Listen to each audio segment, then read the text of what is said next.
Welcome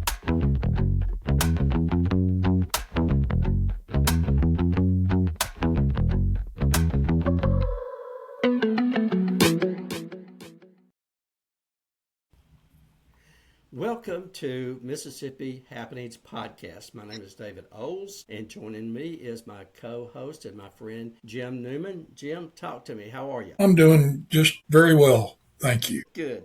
Good to be with you. And what I want to do is what's coming up over the next few weeks, Jim. Talk to us about it. Okay. I'm excited about our lineup for the next couple of weeks. We're going to be talking with former Senator Trent Lott. Trent's a Mississippi boy and is now living back in Oxford. And we'll have a whole lot to say about his time in Washington, D.C. And that ought to be really interesting stuff to hear. He did a whole lot for Mississippi when he was up there. Then we've got the Democratic Party chairman, Shaq Taylor, who will be coming on. And some of the things we'll be talking about is healthcare in Mississippi, the redistricting that the governor has created a committee of 10, but he's only got 2 minorities on the committee, and yet the minority population in Mississippi is 39%, may as well make it 40. So there's a whole lot of lack of representation in that. Then we'll be talking with Cliff Johnson, who's a candidate for U.S. House of Representatives, and he's got a lot of good things to talk about, a lot of interesting platform issues that he wants to promote to help Mississippians. And then we'll be talking with Scott Colon, former district attorney in Columbus, who's running for the Senate against Cindy Hyde-Smith. And if you don't remember, Cindy Hyde-Smith sat there on the front row and said to one of her supporters who was talking, she would be glad to sit in the front row of a hanging. And I've never forgotten that.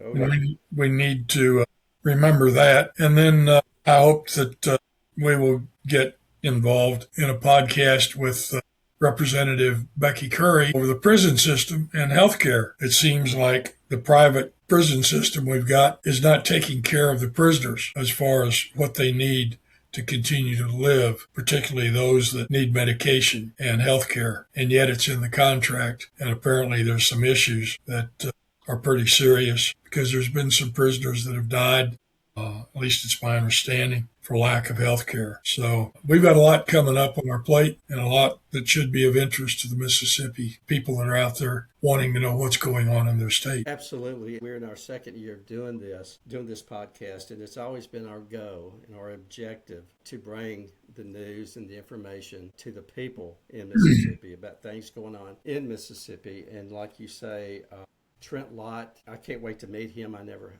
have not met him, so I'm excited about meeting him.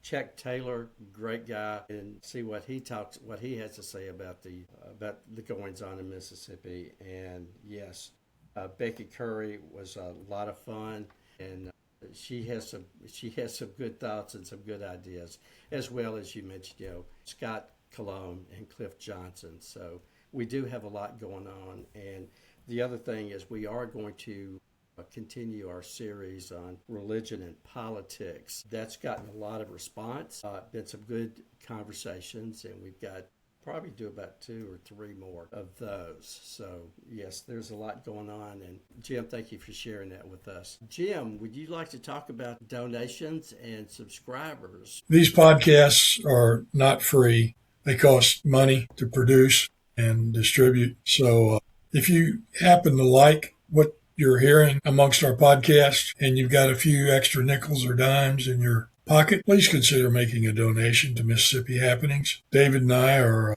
hanging in there, and we're going to continue, but we'd like to have some company. Yes, and you can do that, make donations through the Cash App, which is the $ Mississippi Happenings, or PayPal, which is the @ Mississippi Happenings. And we do appreciate the donations. And we do want to hear from you guys. We do want to hear what you have to say, and we want to hear what you guys want to talk about. So you can always reach us at our email, which is mshappenings1@gmail.com, which is mshappenings, and that's the number 1@gmail.com. So Jim, thank you for your time, and thank you for the updates on what we're going to do.